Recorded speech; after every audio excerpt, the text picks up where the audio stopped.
Magandang umaga po. Po ang Bible Baptist Church.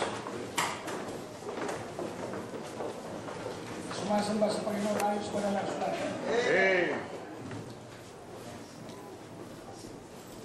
We're so happy that we are in the church today. At tayo po ay nakikipagtagpo sa Panginoon. At nakikipag-usap sa salita ng Panginoon. Marami pong mga simbahan ngayon, may seremonya. Ngunit walang salita ng Diyos. Dito sa iglesia ito, ang salita ng Diyos, ang ating panuntunan sa ating pananampalataya. God be the glory. Alright. Okay. Sumayin po tayo lahat. You have your Bibles? Amen. Praise the Lord. Praise the Lord. Sa susunod yatang linggo ay anniversary ng gawain natin sa gaya-gaya. Mga gagaya yun sa atin. Kailan yung GP? Next Sunday? Next Sunday. Next Sunday.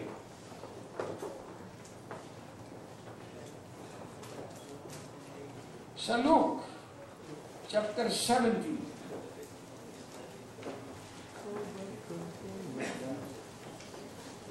Luke, chapter 17, verse 11 hanggang verse 19.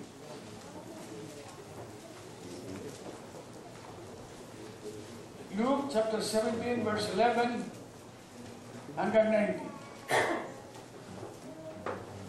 Ano to? Okay.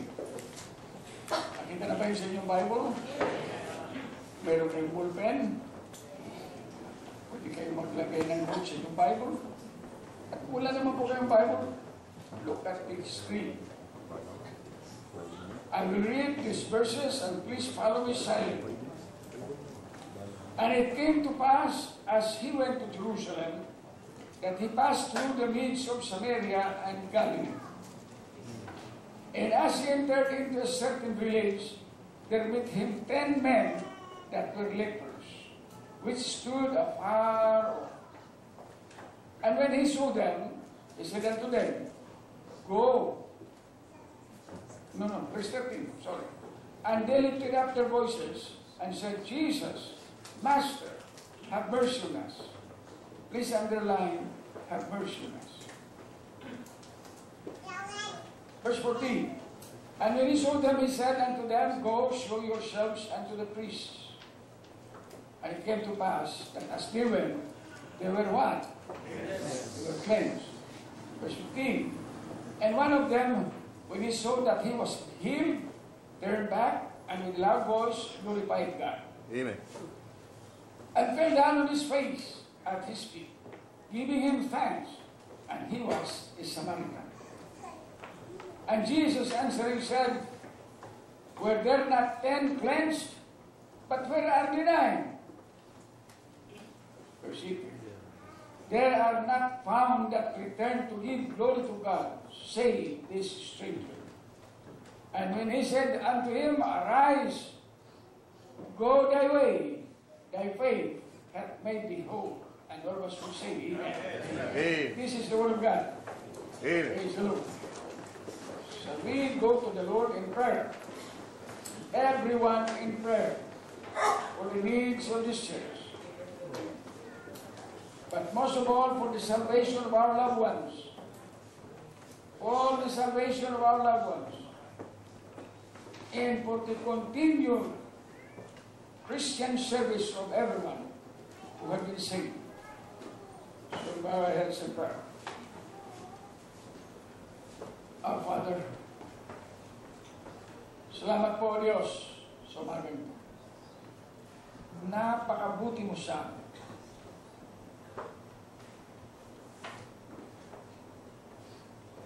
Inaalagaan mo kami, O Diyos. Pinoprotektahan mo kami, O Diyos, sa mga kaaway. Yes. Salamat po dito sa iglesia. Pinagkatiwala mo sa iyong mga anak sa dako. Salamat po sa iyong katapatan sa bawat isa sa amin. At salamat din po na nilagyan mo ang iglesia ito ng mga tapat na mga anak mo na marunong magpasalamat sa iyo, marunong maglingkod sa iyo. Dakila ka, Diyos. Maraming salamat sa lahat ng pamilya na nagkakaisa na maglingkod sa iyo. Pagpalain mo po sila. Pagpalain mo po ang kanilang mga hanap buhay. Pagpalain mo po ang kanilang mga physical deformities. At o Panginoon, salamat po sa iyong pag-iingat sa aming mga tahanan at sa iyong mga pagpapala sa aming mga hanap buhay. Ikaw ang aming Diyos, kahit pagpapailan. Panginoon, salamat din po sa iyong pagliligtas sa amin. Salamat sa iyong pagpapatawad sa aming mga kasalanan na ayon sa iyong salita ay pinatawad mo kami. Maraming salamat, Panginoon. At maraming salamat, Panginoon, sa mga pagkakataon na binigay mo sa amin upang kami mapaglingkod sa iyo. Dalangin po namin na iyong salita ay maging pagpapala sa bawat isa. Na sa aming pagpapahayag ng iyong salita, o Diyos, magkaroon ng bisa at kapangyarihan ng iyong salita at magdala, magbigay ng kaligtasan sa lahat ng mga nakapakinig. Ikaw nga po ang aming Diyos na pagpakailanman sa pangalan ni Jesus. Amen. Ay po sa aking balita, ang mga Pilipino raw po ay atibay sa pagiging marunong tumanaw ng utang na loob. Mga Pilipino, pag nagpasalamat di mayapos pa sa pinasalamatan. Sa amin ho, sa Amerika, sa Kakamera, thank you. Ganun lang. Pero dito sa atin, nung aming kapanahonan, ewan ko lang po ngayon, kung mataas pa, matibay ang pagpapasalamat ng ating kapwa sa lahat ng bagay. Pakita po natin dito. Ilan po yung kitungin? Ilan? Dapat natin intindihin po na ang mga kitungin ay inihihiwalay po yan. Hindi po yan isinasama doon sa mga magagaling o sa mga walang sakit na kitong. Dito sa ating bansa, mayroon po tayong tinatawag na leprosarium. Leprosarium. Nung araw, wala akong dumadalaw doon eh. Pero ngayon, puno na ng tao. May mga nag-aagawa na ng lupa. Dati-dati po yung mga kamag-anak ng mga may kitong doon, binigyan ng mga tirahan doon. Ngayon, pinagbenta na po nila yung mga tirahan. Ganyan po katindi ang sakit ng keto. Kayo naman kung isang salita na keta, kinakain po yun. At yun po ay specialista. Ang salitang leper o ketong mga kapit ay special din sa banal na kasulatan. Binabanggit po yan. Kasi po, ang salitang ketong, yan po ang ibig sabihin, ay kasalanan. Ito, sickness. 10 na ketongin. Labas ng bayan ang kanilang tirahan. Labas ng bayan. At kung may dadalaw po doon, may dala po sila, mayroong na nakalagay doon na tikin o pole, P-O-L-E. At doon nilagay sa dulo ng tikin na yun, yung kanilang pasalubong o kanilang mga ibibigay. At ganyan lang po, hindi ho sila lumalaki. Yan po ang kinatatakutan ko. Sa damdamin ng mga anak ng Diyos, na mayroon silang kakilala na alam nilang makasalanan talaga. Higit pa kay Janet Napoles. Pero alam po nyo, maraming nakakalam na hindi maganda yung ginagawa ni Napoles, nakawan ng gobyerno. Pero dahil sa pera, may mga lumalapit. May mga lumalapit. Mayroon pa nga tumutulong. Mayroon pa nga pong nakipagkomisyon. At dito sa huling testigo, isasauli daw niya yung 40 million. Ngayon daw ang kanyang komisyon. Magsasabi lamang siya ng katotohanan.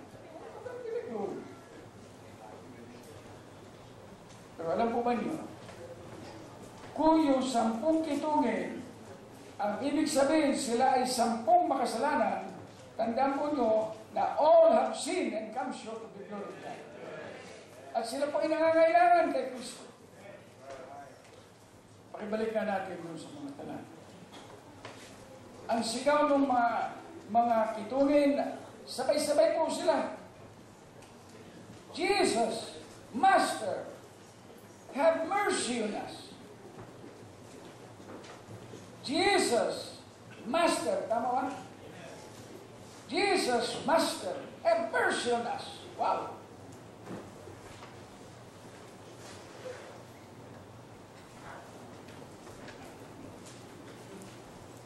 Sa palagay ko po, yung kanilang sinabi na have mercy on us, ang kanilang hiningi ay sila'y pagalingin sa kanilang sakit.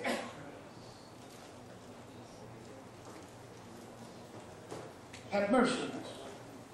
Nakalimutan na sila ng sanlibutan. Nakalimutan na sila ng mga kamag-anak. Wala nang dumadalaw. Wala nang nakipag-usap sa kanila. Wala nang nakipagbiruan. Wala nang balita tungkol sa kanilang pamilya. They were all alone. 10 of them. Kung tingnan mo natin yung kalagayan nito 10 kitungin, kalunos-lunos po eh. Kanina umaga, habang kami nag-aalmusal, sabi ko doon sa kay Lilith, Lilith, nakikita ka na ba ng mga taong nakahiga sa bangkita at natutulog? Sino sa inyo nakakita na no? Ano ang damdamin nyo? Ano ang pakiramdam nyo?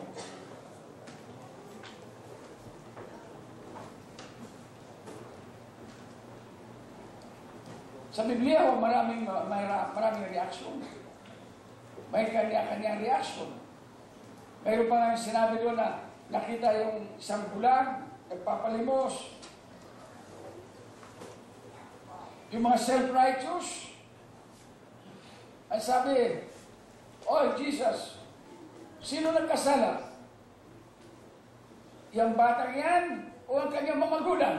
Wow! Yan ang malaking katangahan.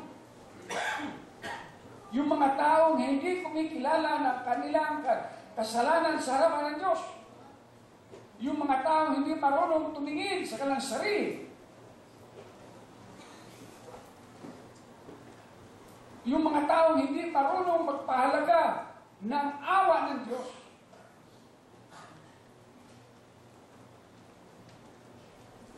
Nakausap naman nyo ang mga tao na ganito. Inanihan ko namin kayo mag-Bible study. Ay, wala akong tao. Inanihan ko namin kayo dumalo sa Sunday School sa Bible Baptist Church. Ano sabi nila? Mayroon din kami. Ah, ganun ba? Saan ho? Diyan lang. Kaya sinabi diyan lang kasi wala eh. Umiiwas sa tamang panyaya, correct? Ilan na sa inyo ang naghanap ng pupuntahan? Dahil sa hindi nyo alam kung saan pupunta kayo. Nagtanong kayo, saan ba dito yung bahay ni Baron Palengkero? At doon. So pumunta ka naman doon. Doon ka pumunta. Eh malayo na napuntahan nyo. Saan ang bahay dito ni Baron Palengkero? I don't know. Nangyari yan sa amin. I think itong Martes.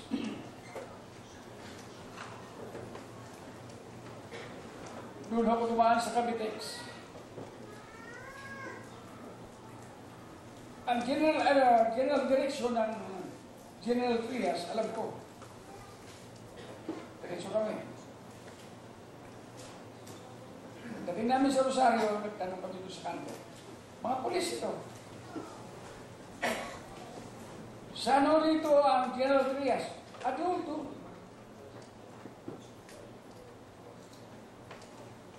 Kakaliwa ho kayo doon. Ang layo na. Pagdating namin, kumaliwa si Edwin. Sabi ko, teka muna. Pagtanong muna tayo. Saan ho ba dito ang General Trias? Naku, lumampas na ho kayo. Doon ho, sa kanto doon. Yung may traffic light.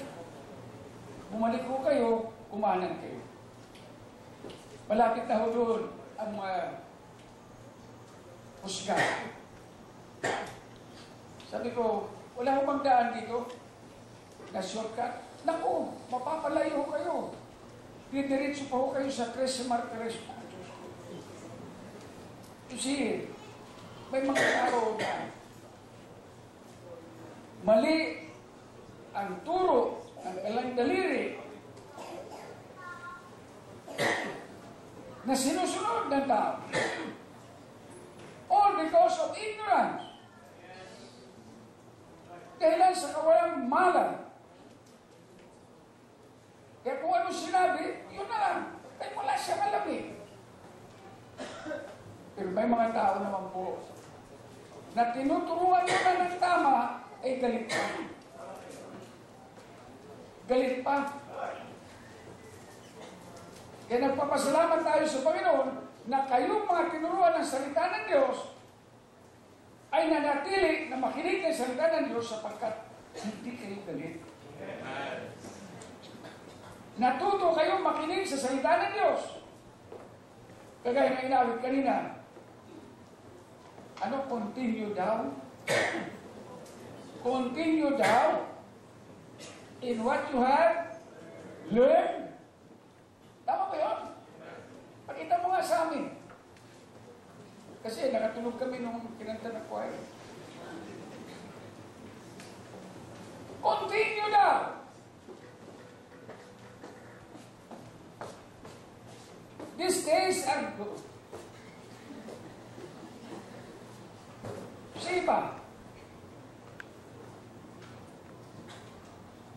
Doon sa chorus yun. But continue thou in the things that thou hast learned. Sa Timoteo to.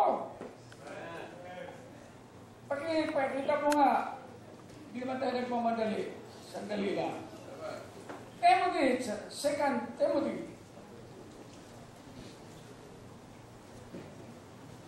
But continue thou in the things which thou hast learned, and hast been assured of, knowing of whom thou hast learned. You learned this from the book. And this book can never lie. Ang Biblia kailanman ay hindi magsisinungaling, mga kapatid. Kaya yung mga nagtuturo ng mali, na sinasabi na, para maligtas ka, sumama ka sa kanilang iglesia, mananagot po sila sa Panginoon. Na kayo na hindi naliglang, hindi nadaya, kayo nakinig sa katotohanan, kayo nakinig sa pagbabasa, ang payo ngayong umaga, magpatuloy kayo. Magpatuloy kayo.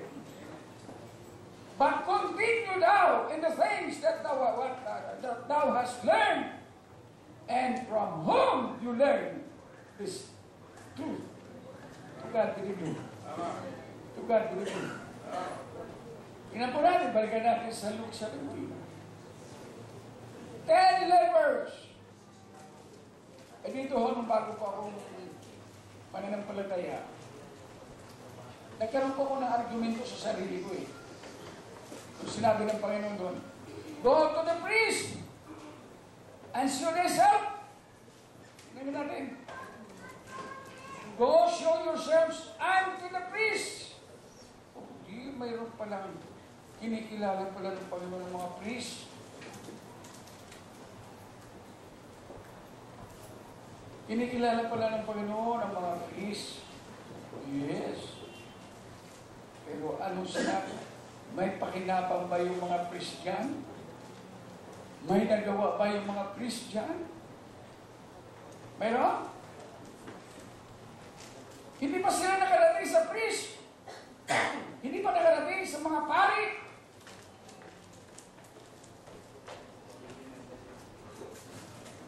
Gumaling na po siya. Tama ba? Sige mo yun, siguro dalawang hakbang pa lang o isang hakbang pa lang. Nakita na, tingnan mo nga. Sino sa nakakita na ng kitungin? O yung mga gumaling na kitong? O kitungin, nakakita na ba kayo? Nakita niyo yung mga laman? Diba? Mga tawag doon. Mga gumaling na sugat. Yung iba nga, nagana yung mga kamay. Hindi maiulat.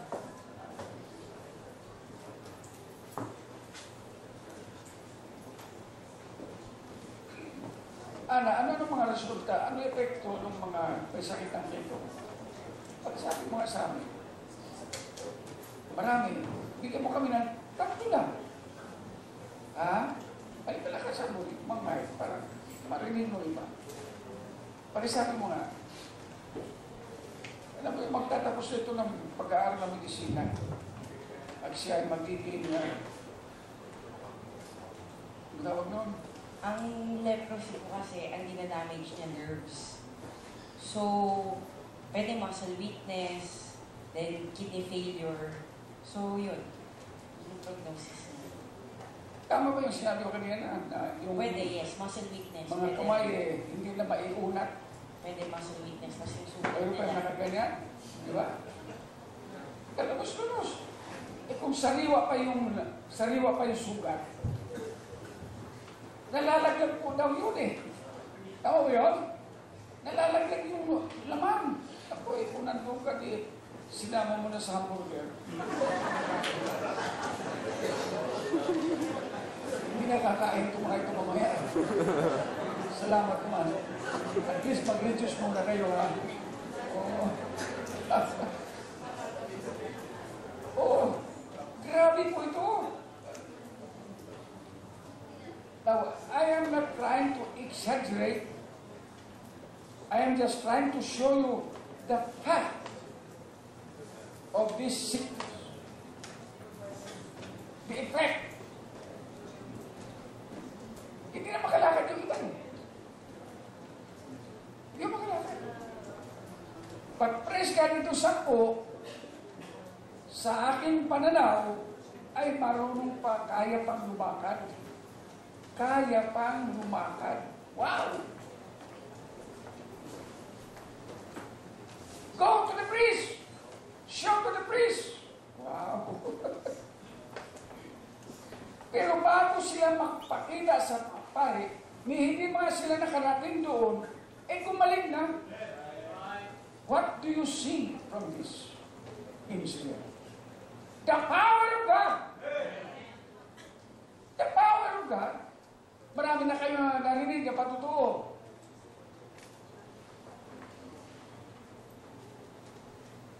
Na nakita na mayroong cancer. Stage 4. Yung mga stage 4, yun ang pinakahuling stage. Na binibilang na lang yung araw. Wow! Pagkatapos, sabi nila, nanalangin sila. Oh, pag Pagkatapos pumunta sa doktor, wala nang makitang cancer.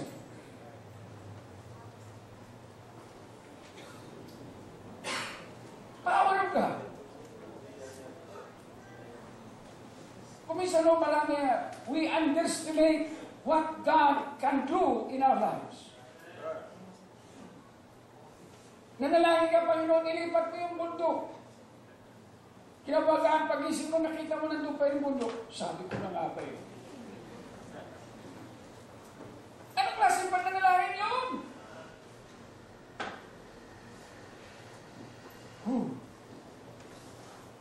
Mayroon naman po mga sakit. Kagaya ko, kagaya kay Delia. Mga sakit na bakit hindi pa kumakain sa Delia? Ang dami nating nanalangin.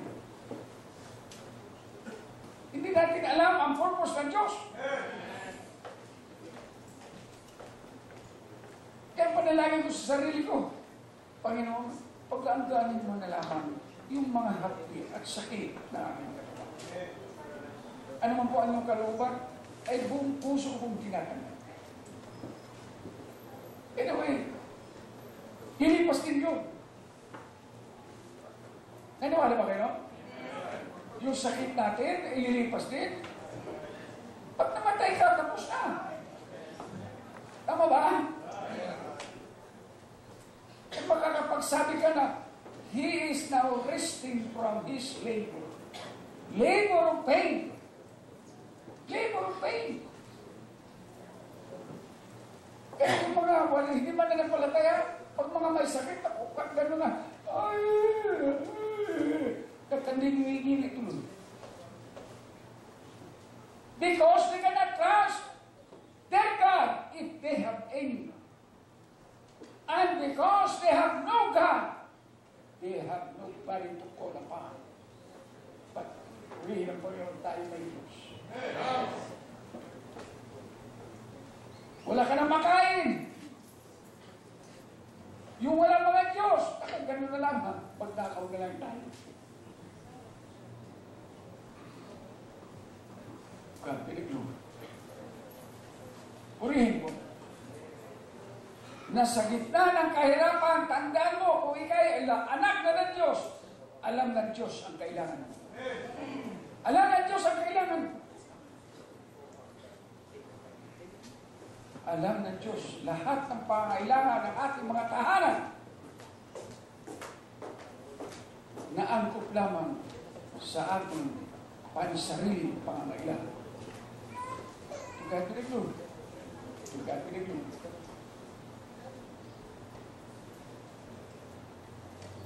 Ang tao talaga mo ay puno ng problema. Sometimes, yung problema ay gabundok. Hindi natin alam kung paano tayo makakakyat. Nakalimutan mo na ba, Panginoon? Call upon me, and I will what? Call unto me, and I will answer thee, and show you great and mighty things that thou knowest not. Did you hear that? Call upon him. Kung tagal na, Pastor, ilang taon na kami tawag sa kanya, wala pa rin nangyayari. Alam mo kung bakit? Kasi gusto lamang ng Diyos na pagtibayin ang iyong pananampalataya sa Kanya. Mahirap po talaga. Kaya akala ng mga sinasabi na iba, yung mga baptist na yan, sabihin mo lang na tinatanggap ko ang Panginoon, ligtas ka na raw. Bakit? Yun ang sinasabi ng banal na kasulatan eh. Kaya ang hirap paniwalaan. But to you who have tested the gift of God, praise God, we know that this word has power in our lives. The power of God expressed in His word. Hindi natin matatawaran yan, mga kapatid. Siyang nakitungin. Balik pa nga ulit doon. Baka magkapitong pa tayo. Siyang nakitungin. Isang salita lang niya ang Panginoon. Sige, pumunta kayo sa mga saserdote. Eh, hindi pa nakakaalis. Gumaling na. Hindi pa nakarating sa mga pari. Gumaling na. Wow. How sweet is the power of God. Tayo, hindi natin tinitingnan gaano yung power ng satellite. Satellite. Isipin mo, ganyanin mo lang yung cellphone mo. 11 tuldok. Tama ba yun? 11 ba yung number ng cellphone? Isipin mo, nakakausap mo na sa Amerika. Nakakausap mo na sa Europe. Nakakausap mo na. Oh, of course. Isipin mo, nakakausap mo doon sa sulok, sa tawi-tawi. Isipin mo, nakakausap mo doon sa ilalim ng dagat, doon sa submarino. Can you imagine that? The power. The power. Isipin mo, nandun ka sa loob ng konkretong building. Nakakarating o, nakakatawag ka. Pag tayo, basta umamit tayo, hindi natin iniintindi. Paano ba nangyayari ito? Sige mo sa television. Doon yung shooting, doon yung programa, doon sa Broadway. Pagbukas mo, nandun na.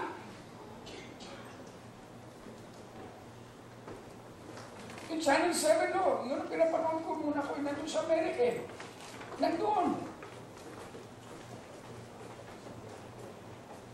Alive. Can you imagine that?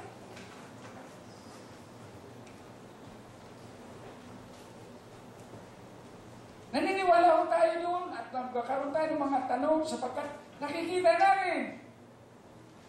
Pero ang salita ng Diyos na ating natutuhan, oh mga kapatid, wala tayong nakikita kundi yung mga patutuo na kung minsan hindi natin pinaniwalaan. Lalo na yung hindi nangyayari sa buhay natin, hindi natin pinaniwalaan. Mga kapatid, ang pananampalataya ay nanggagaling sa salita ng Diyos. Faith is taking God at His word. Sabi ng Diyos, call upon me and I will answer thee. Paniniwalaan mo ba yun? Dalawa ko ang magiging answer ng Diyos eh. Categorical po eh. It's either yes or no. Kaya hindi mo masabi na ang Diyos ay hindi sumasagot sa iyo. Sinagot ka na. Wag! Hindi! Ayoko! In silence.